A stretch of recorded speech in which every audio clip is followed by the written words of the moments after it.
복이 있도다 라고 하는 제목으로 말씀 나누겠습니다. 1997년에 미국 의회에서 역사상 최초로 그리고 유일하게 한 사람을 명예 상위용사, 상위용사 있죠? 이게 부상당한, 전쟁터에서 부상당하신 분들 명예 상위용사로 선정을 한 전설적인 코미디언이 있습니다. 1960년대에 미국이 베트남전을 한참 치를 때에 참전용사뿐만 아니라 그 부상당한 상위용사들 깊은 마음의 이게 육신의 상처뿐만 아니라 마음의 상처까지 입고 돌아온 사람들, 그래서 그 당시에 그 미국의 그 마약 중독자들이 막 늘어나거든요. 그때는 왜 그런 줄 몰랐었어요. 근데 나중에 보니까 그 전쟁 트라우마 이런 것들이 많았는데 마약이나 이런 게 아니라 긍정적으로 그들을 위로하고 마음을 치료하는 그런 헌신적으로 이를 위해서 공연을 했던 코미디언 밥 호프라고 하는 사람입니다. 그래서 그 사람의 공로를 인정해서 60년대에 공연을 했는데 97년에 그 명예 상위용사로 선정을 합니다. 이 바포프와 관련된 유명한, 아주 여러분 들어보셨을 텐데 아주 유명한 일화가 있습니다.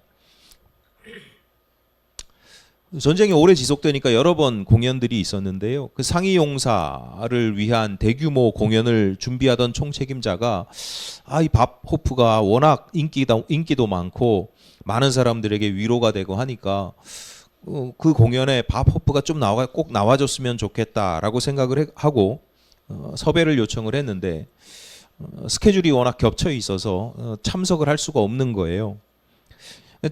책임자가 그래도 밥 호프가 없으면 이 공연 자체가 의미가 없다. 왜냐하면 상위 용사들이 밥 호프를 많이 찾고 이렇게 바라고 있으니까.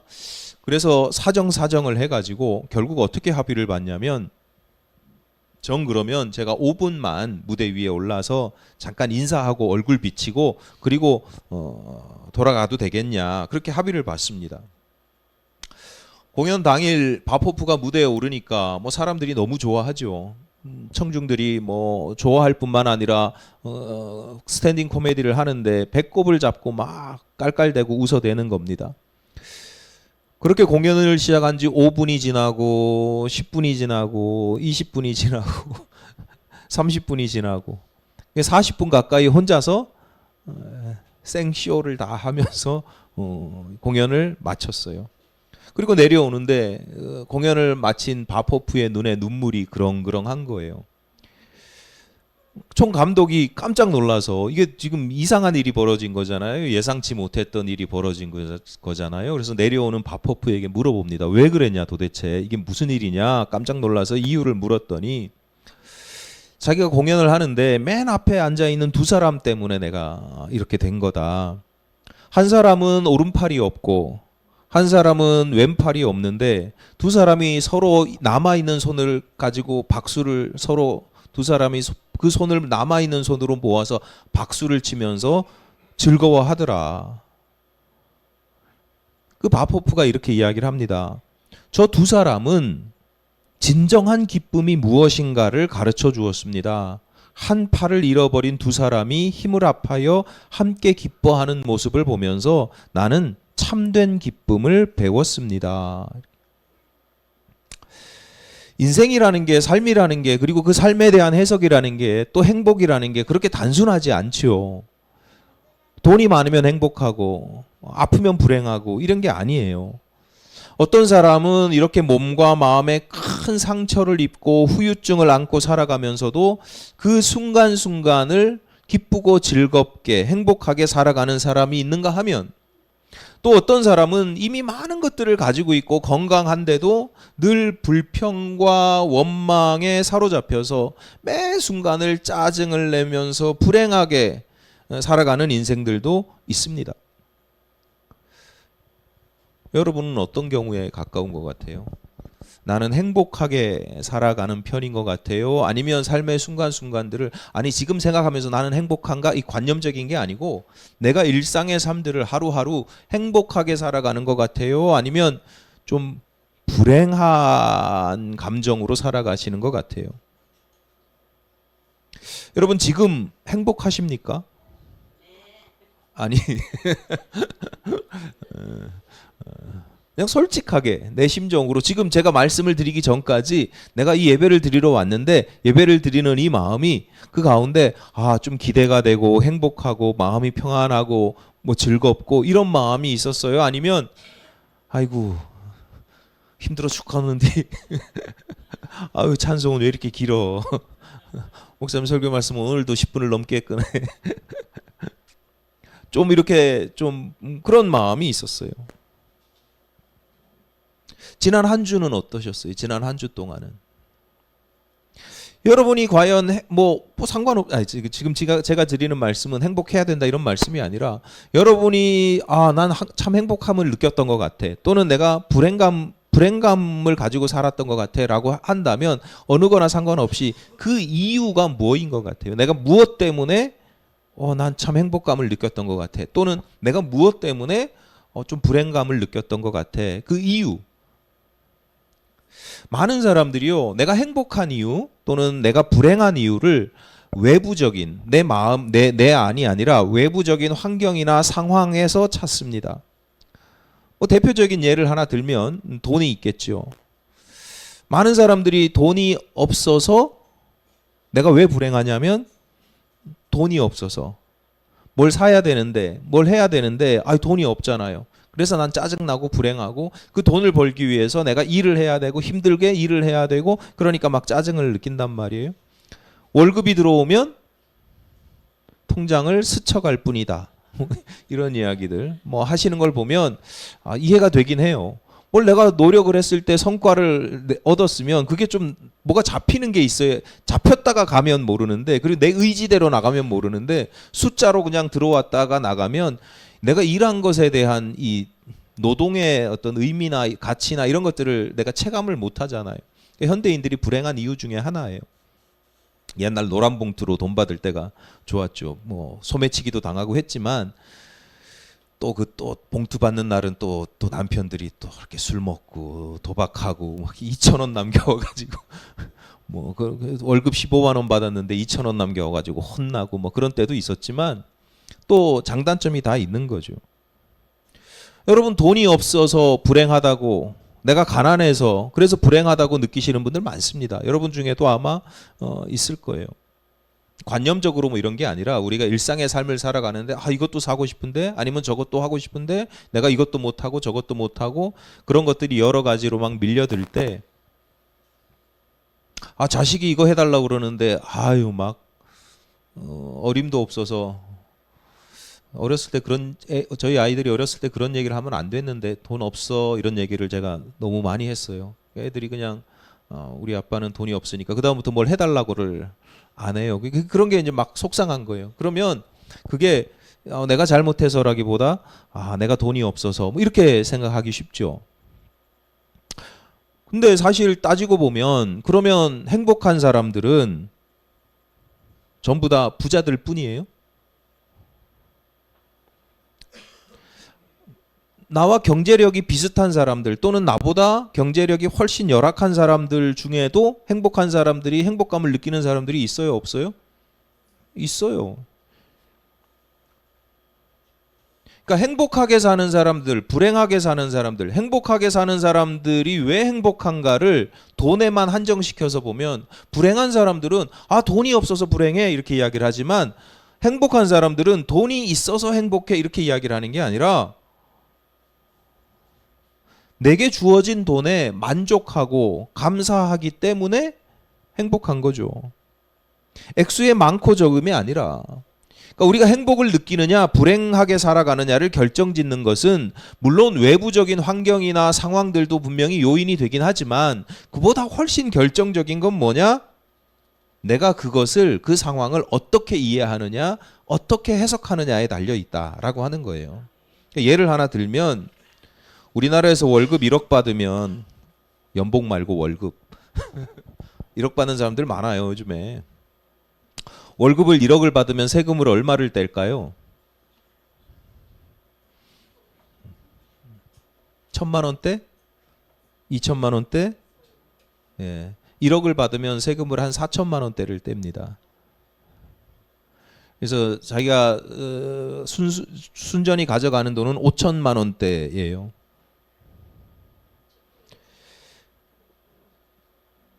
내가 1억을 월 1억을 버는데 그 중에 4천만 원이 넘는 돈을 세금하고 사대보험으로 탁 뺏긴다, 뜯긴다 이렇게 생각하면 불행하죠.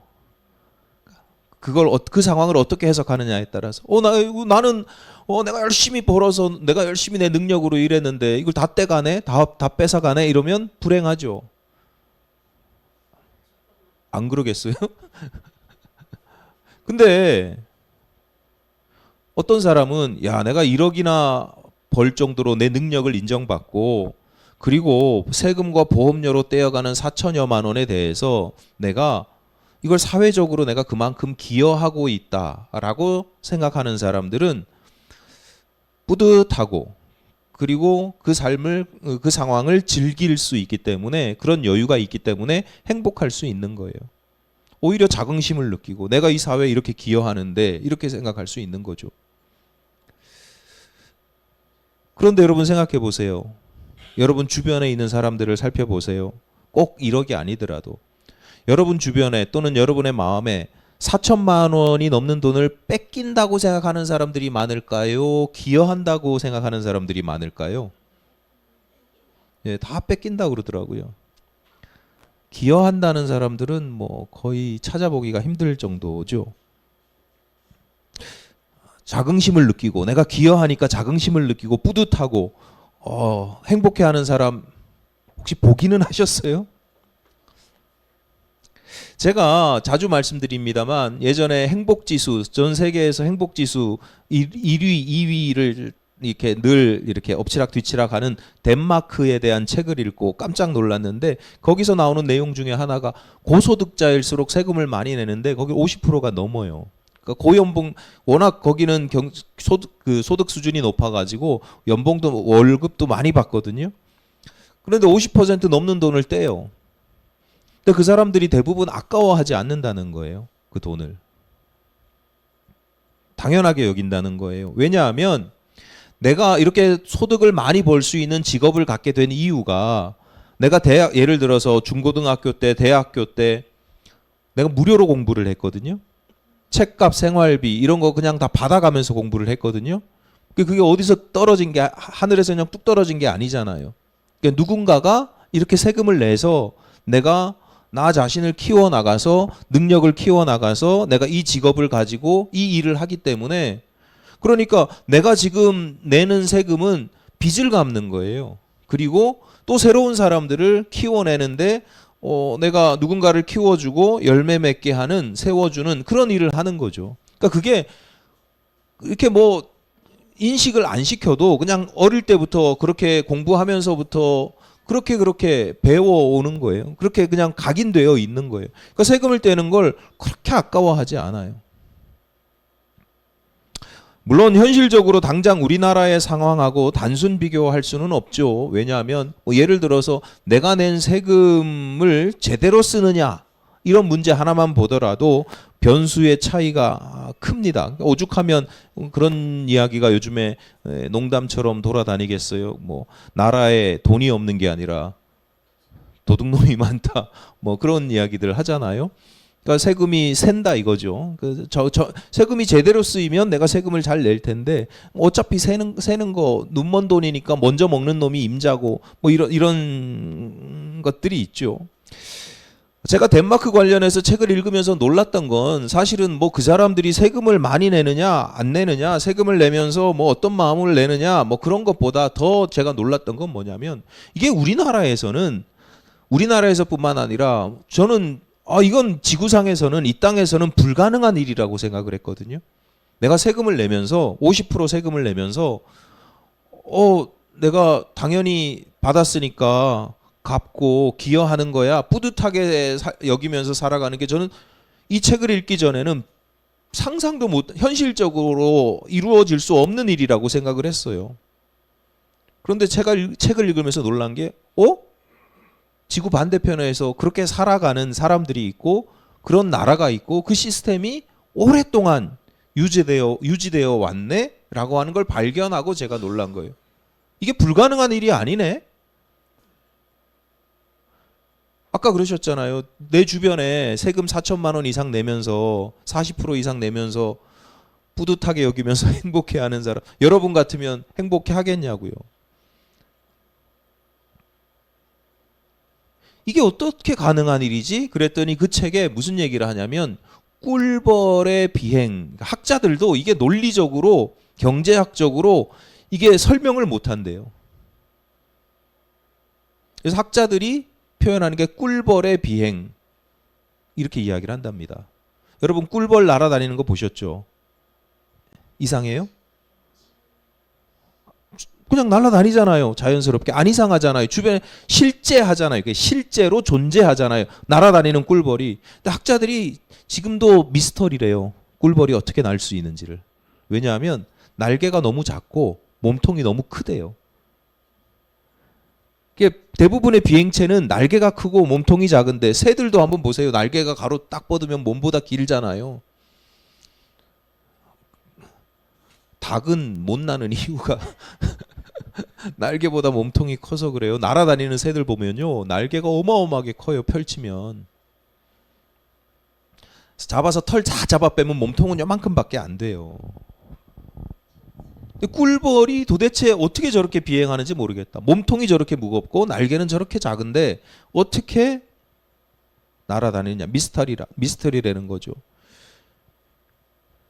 물리학적으로, 이성적으로, 논리적으로, 계산적으로 이게 불가능한 일인데, 그런데 현실에서는 그렇게 자연스럽고 실제하는 일들이 있다.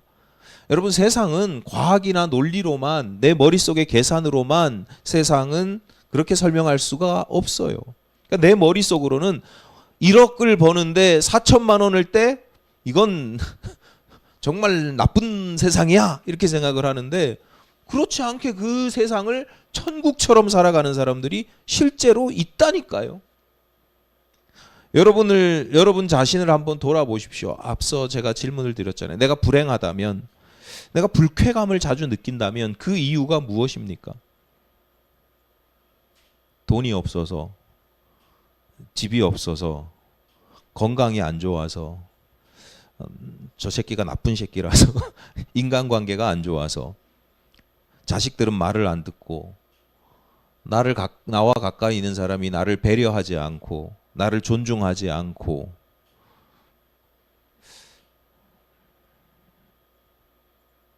그러면 이 사람들이 반대로 나를 존중하고 말을 잘 듣고 인정해주고 집이 있고 돈이 있으면, 건강이 좋아지면, 그러면 여러분 행복해집니까?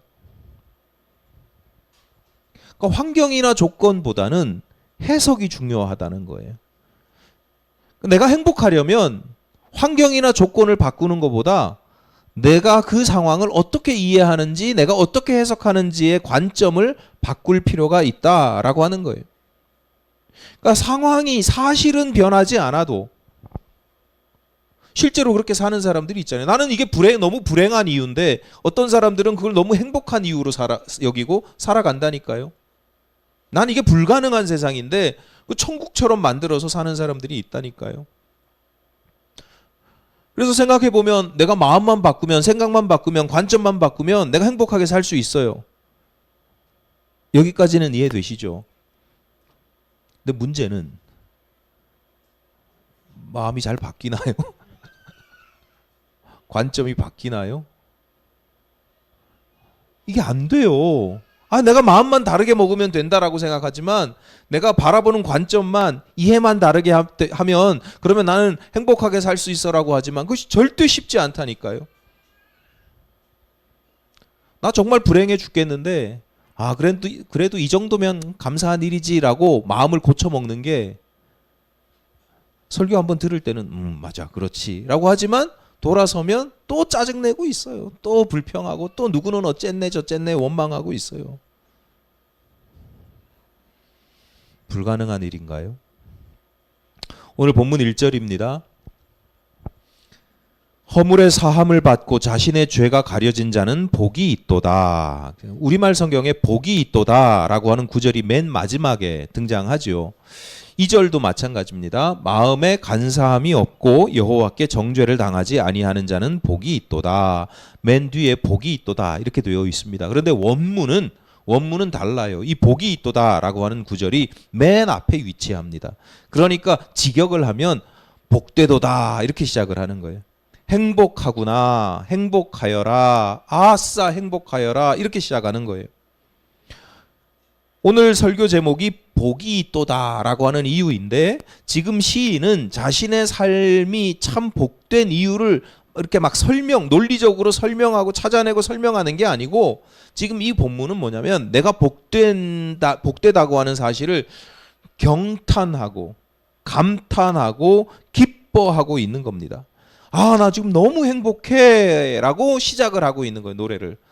그러니까 요즘 우리식으로 표현하면 아싸 대박, 아, 나 너무 행복한데 뭐 이렇게 이야기를 하면서 이 이야기를 시작하는 거예요. 왜 행복하냐? 자신들의라고 표현하지만 자기예요, 자기. 그러니까 내 허물이 사함을 받고 죄가 가려졌기 때문이다라고 하는 거예요. 정죄를 받지 않는다. 자신의 죄에 대한 판단 그리고 심판, 보응을 받지 않기 때문이다. 근데 그 사실을 단지 깨닫기 때문이 아니고요. 3절입니다. 내가 입을 열지 아니할 때에 종일 신음함으로 내 뼈가 쇠하였도다. 내가 죄를 품고 있을 때는 내가 너무 고통스러웠다는 거죠. 4절입니다. 주의 손이 주야로 나를 누르시오니 내 진액이 빠져서 여름 가뭄에 마름같이 되었나이다. 죄의 무게가 얼마나 큰지 내 몸의 모든 진액이 확 빠져나가는 것 같은데 논바닥 갈라지듯이 그냥 진액이 싹 빠져나가서 그냥 막 황폐하고 말라 비틀어진 것 같다라고 하는 거예요.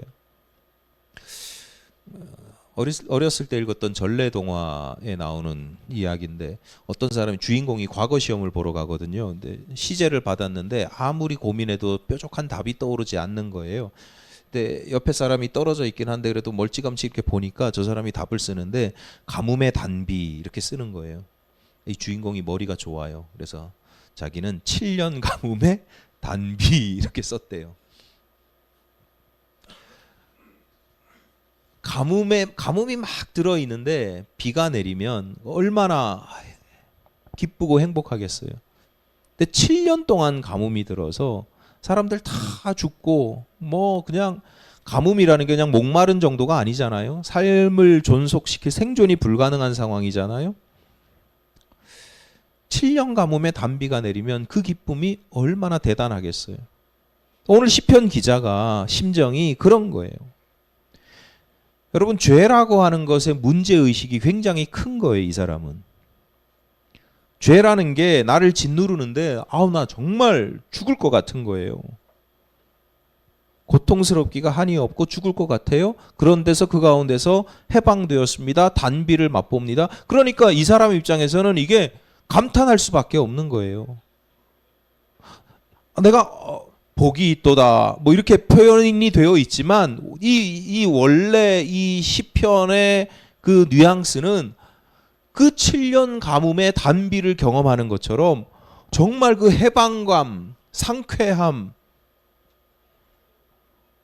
말할 수 없는 그 자유함 이런 것들을 누리고 있는 거죠. 자, 그런데 비교해 봅시다. 단순하게 교리적으로 보면 오늘 우리가 함께 예배드리는 우리는 모두 구원을 받았잖아요. 여러분 구원 받은 사람들이잖아요. 예수 그리스도께서 나 대신 십자가를 지셔서 나의 죄가 용서를 받았어요. 그래서 기쁘십니까? 얼마나 기쁘세요? 본문의 시편 기자처럼 행복하십니까? 앞서 제가 말씀을 드린 게 서두의 말씀을 계속 반복해서 드린 게 뭐냐? 같은 처지에 있다고 해서 모두가 행복한 게 아니고 같은 처지에 있다고 해서 모두가 불행한 건 아니라는 거예요. 돈이 많고 적음의 문제도 있지만 우리가 죄사함을 받았어요. 시편 기자도 죄사함을 받았어요. 그런데 어떤 사람은 7년 가뭄의 단비처럼 이걸 막 기뻐한단 말이에요. 그런데 누군가는 뭐 이 정도 가지고 이건 이런 상황에서 뭐가 행복해? 당연한 거 아니야? 오히려 불행을 느끼기도 하고 불가능하다. 시편 기자가 행복을 누리는 것은 우리에게 불가능한 일일까요? 시편 기자처럼 우리가 행복을 느끼는 것은 내가 죄를 용서받지 않았나요? 여러 가지 이유 중에 대표적인 예 하나만 다시 말씀드리면 죄에 대한 이해가 달라서 그래요. 더 엄밀하게 말하면, 냉정하게 말씀드리면 많은 사람들이 죄에 대해서 별 생각이 없어요. 나의 죄에 대해서 별 생각이 없어요. 생각이 있어도 대수롭지 않게 여기거나 가볍게 여깁니다. 뭐 그럴 수 있지. 그까짓 거. 뭐 어쩔 수 없어. 뭐 이렇게 생각하는 거죠. 귀에 못이 박히도록 자주 말씀드려서 이거 또 말씀을 드려야 되나 싶지만 그래도 말씀을 드려야 돼서 말씀을 드리는데, 성경에서 이야기하는, 그리고 교회에서 지금 제가 말씀드리는 이 죄는 일종의 범죄를 의미하는 게 아닙니다. 그러니까 우리가 흔히 말하는 범죄, 그러니까 살인, 강도, 뭐 폭행, 절도, 강간, 사기, 뭐 이런 것들, 우리 죄라고 하면 그걸 떠올리잖아요. 여기서는 그런 뜻이 아니에요. 성경에서 그리고 교회에서 이야기하는 죄는 그런 범죄보다 훨씬 포괄적인 의미인데, 그런 범죄보다는 그런 범죄를 일으키게 하는 내 속의 어떤 죄성, 죄에 대한 욕망, 또는 어떤 죄의 습관, 뭐 이런 것들을 이야기를 해요. 그래서 신앙인들은 내가 누군가에게 피해를 주지 않아도 기도하면서 하나님 내가 죄를 지었어요, 용서해 주세요 라고 기도하는 이유예요. 내가 누군가를 미워한다고 해서, 질투한다고 해서, 뭐 시기한다고 해서, 내가 용서하지 못한다고 해서, 이웃을 배려하지 않았다고 해서 그게 세상에서는 죄가 아니잖아요. 근데 이게 하나님 성경적으로는, 신앙적으로는 죄예요. 내가 어떤 사람에게 막 거칠게 대하고 화를 냈어요. 그것도 죄지. 그런데 내가 어떤 사람한테 온유하게 대하지 못했어. 젠틀하게, 온유하게 대하지 못했어. 그것도 죄예요, 기독교인들에게는. 근데 여러분은 얼마나 죄책감을 느껴요? 나의 그런 부족함, 어떤 죄와 허물에 대해서 얼마나 크게 문제의식을 느끼냐고요. 다들 그렇게 사는 거 아니야? 뭐 그럴 수도 있는 거 아니야? 이렇게 생각을 한다니까요. 그러니까 거기서 해방되는 기쁨이 크지 않죠. 반면에 시편 기자가 자신의 죄성에 대해서 죽을 것 같다라고 고백하고 고통스러워하는 이유는 뭐냐? 가장 기본적인 설명을 가장 단순하게 말씀을 드리겠습니다. 내가 죄의 욕구, 죄의 습관, 뭐 이런 것들이 내 안에 가득 차 있다. 그래서 내 심령이나 인생이 온통 죄와 허물로 가득하다라고 하는 것을 다른 말로 바꿔 말하면 그게 신앙적인 문제인 거예요. 내가 하나님과 그만큼 멀리 떨어져 있다라는 뜻이 되는 거예요.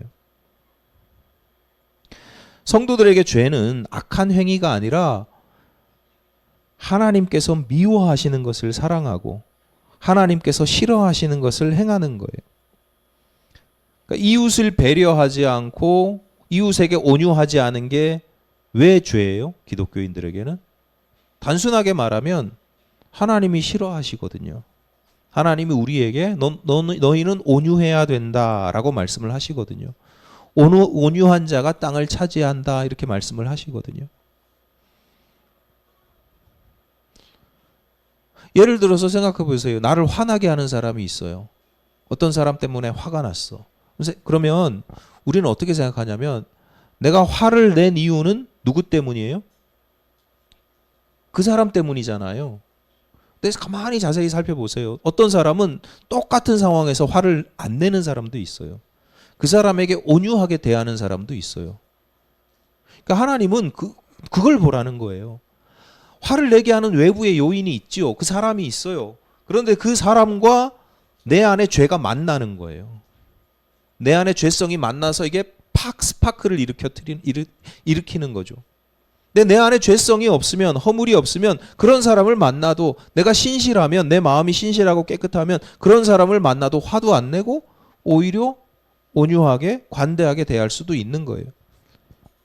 그러니까 행위 이전에 내 안에 그런 죄성, 그런 스파크를 일으키는 것들, 반응하게 만드는 것들, 그 하나님 싫어하신단 말이에요.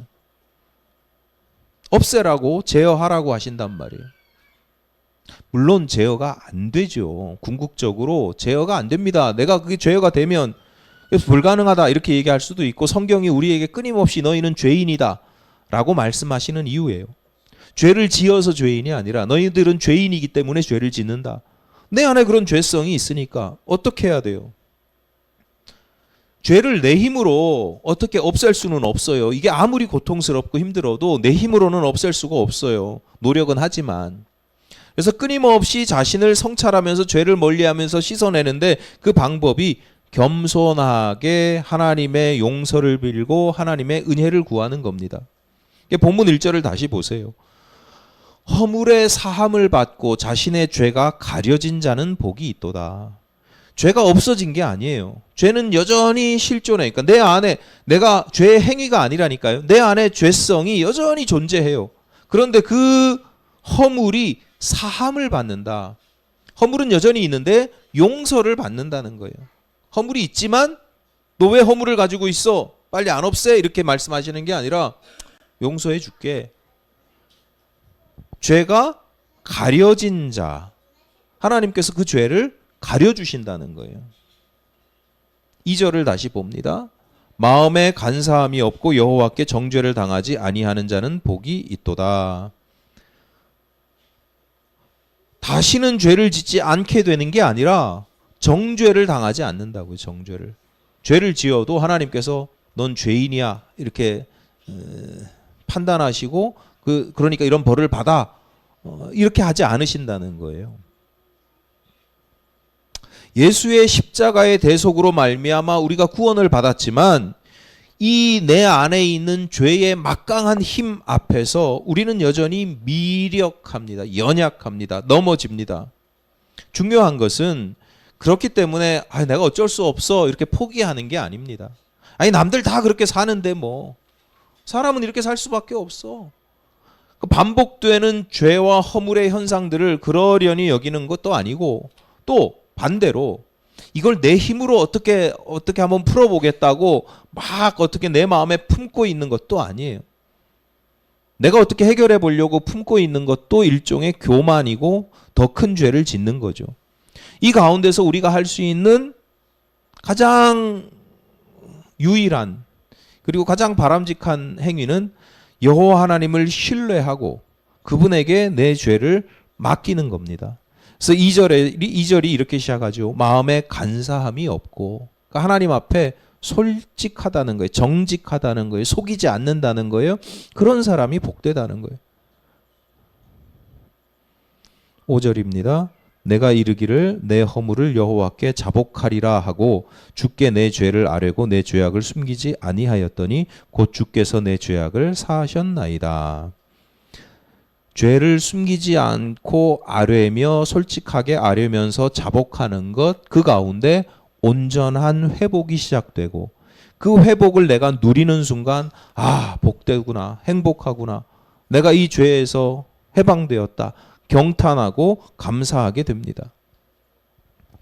우리가 지금 사순절 두 번째 주일을 지나는데 지난주에 말씀드린 것처럼 40일, 사순절 40일을 수는 10일이란 뜻이고 사순절이 뭐 어려운 말이 아니에요. 40일절 뭐 이런 거죠. 그 40일의 기간에서 일요일, 주일은 뺀다고 그랬잖아요. 왜 주일을 빼요? 사순절은 내가 주님의 고난과 뭐 이런 십자가 대속과 이런 거를 내가 묵상해야 되는데 주일을 빼는 이유는 뭐예요?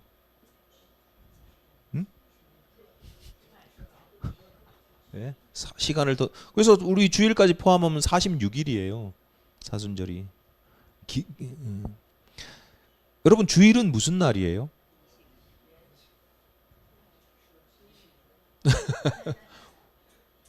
우리는 왜 주일날 예배를 드릴까요? 다른 여러 날들이 많은데 월요일날 드려도 되고 수요일날 드려도 되고 다 같이 예배하는 걸 왜 주일날 예배, 주일에 일요일에 예배를 드릴까요? 예? 왜 맞아요. 예. 그 주일은 예수께서 부활하신 날을 기념하기 시작한 거예요. 처음에 유대인들이 유대교인이었기 때문에 안식일 그러니까 토요일 금요일 저녁부터 토요일 저녁까지 그러니까 안식일 예배도 드리고 주일에는 예수님의 부활을 기념하기 시작했어요. 그러다가 주일이 예배를 드리는 날이 된 거예요. 그러니까 여러분 주일은 어떻게 보면 작은 부활절이에요. 매 주일은 작은 부활절. 자, 부활이라는 게 뭐예요? 예수님께서 죄와 사망을 이기시고 부활하셨잖아요. 예수의 구원이 이루어진 거잖아요. 예수로 말미암아 예수의 대속, 내 대신 내 죄를 지시고 그래서 나도 그 부활의 기쁨, 내가 죄와 사망에서 해방되었음을 기뻐하는 날이잖아요. 다시 말씀드립니다. 여러분 주일날 예배 드릴 때마다, 주일날 교회 올 때마다 내가 기쁘고 행복합니까?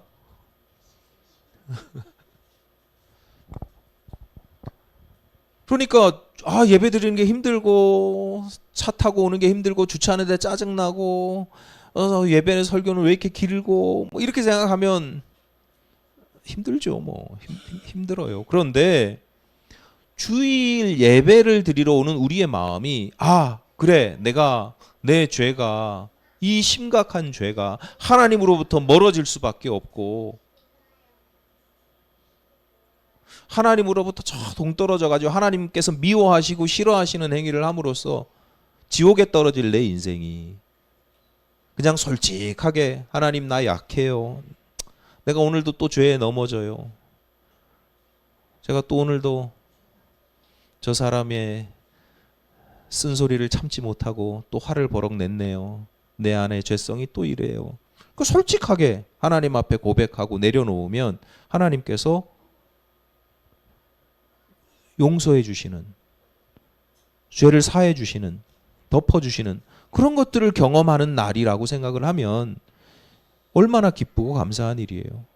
신앙생활 오래 하면 오래 할수록 처음에 내가 구원의 기쁨을 누릴 때는 행복하죠. 근데 신앙생활 오래 하면 오래 할수록 회개하는 기도가 짜증이 나요.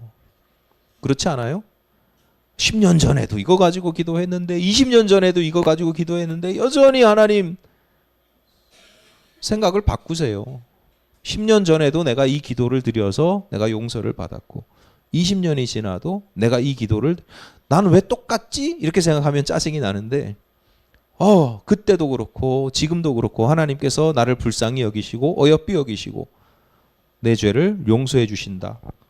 얼마나 기쁘고 감사한 일입니까?